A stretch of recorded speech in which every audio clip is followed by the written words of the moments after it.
Halo bro, kembali lagi bersama gua Bosi Y di channel Dongeng Politik ini. Hari ini gua pengen ngebahas masalah kan ada banyak tuh yang komentar di channel gua kan, katanya gua menghina Presiden Jokowi gitu kan, menghina kepala negara gitu kan. Kenapa selalu mengkritik Presiden Jokowi? Kata dia gitu, kata yang berkomentar.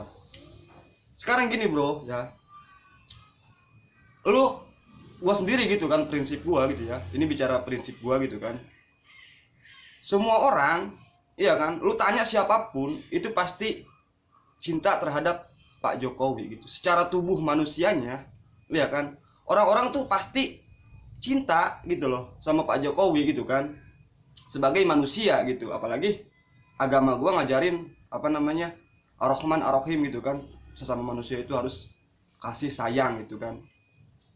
Jadi kalau sama tubuh manusianya, iya kan, gua sendiri nggak ada masalah gitu loh.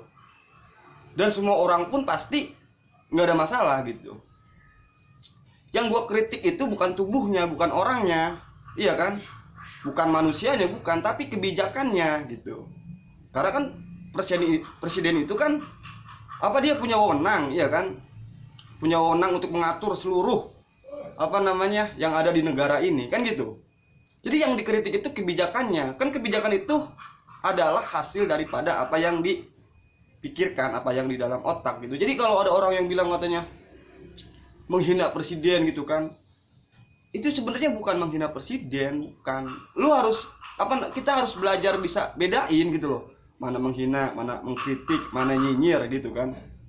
Dan gua nih sebagai bukan projo gitu kan, bukan pendukung Pak Jokowi fanatik gitu kan.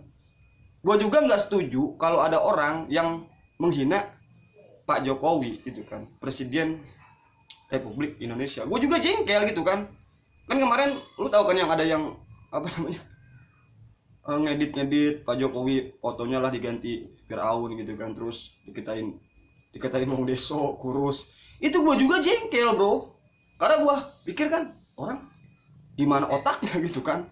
Karena tubuh manusia itu nggak ada urusan sama kebijakan gitu kan, karena kebijakan itu adanya di dalam pikiran gitu. Nggak ada soal dengan tubuh manusia, dia mau kurus, dia kan mau wong deso dari mana, nggak ada soal gitu.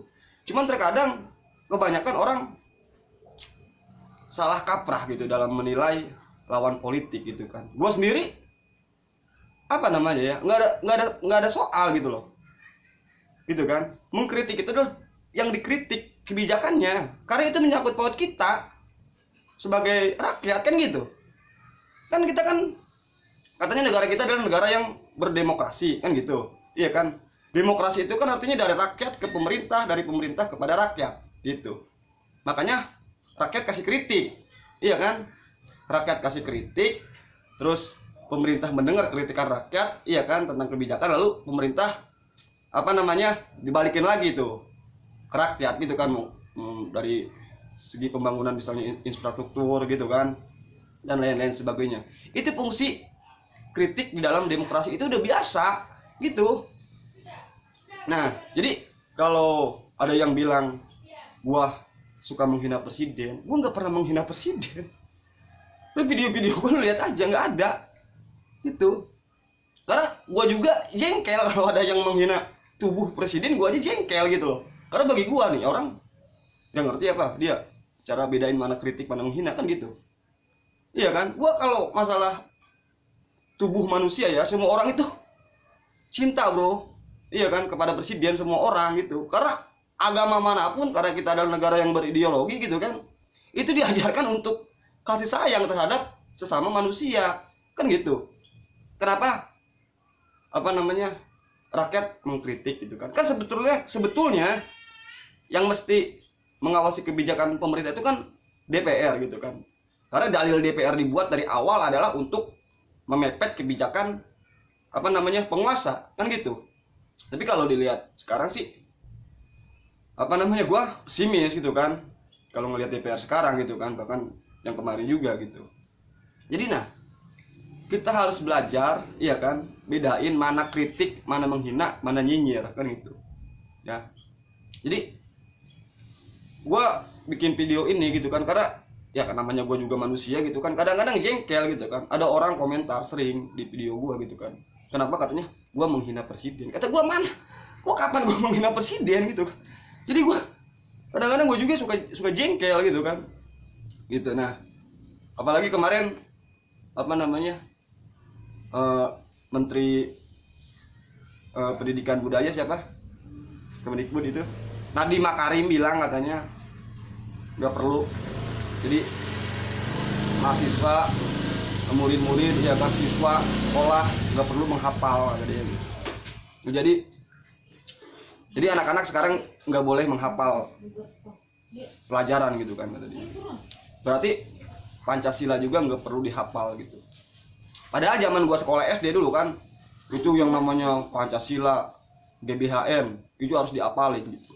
Karena itu menyangkut paut kenegaraan gitu. Mungkin Pak Nadiem nanti akan bikin kebijakan menghafal nama-nama ikan mungkin kan. Nah, jadi sebetulnya apa namanya, milenial kita ini bro ya, nggak ada soal hafalan atau bukan, itu nggak ada soal gitu. Milenial kita ini sekarang kekurangan moral, kekurangan apa namanya, adab, iya kan, seperti tertulis di pasal 2 tuh di Pancasila, kemanusiaan yang adil dan beradab. Beradab itu apa? Kalau ditranslate ke Indonesia, berkesopanan gitu bro. Lu kalau lihat aja dah sekarang ya, anak-anak sekarang bahkan di tempat gua aja itu dah ngomongnya aduh astaga, karena emang nggak ada apa namanya, nggak dididik untuk mengedepankan akhlak, iya kan, sekolahan gitu.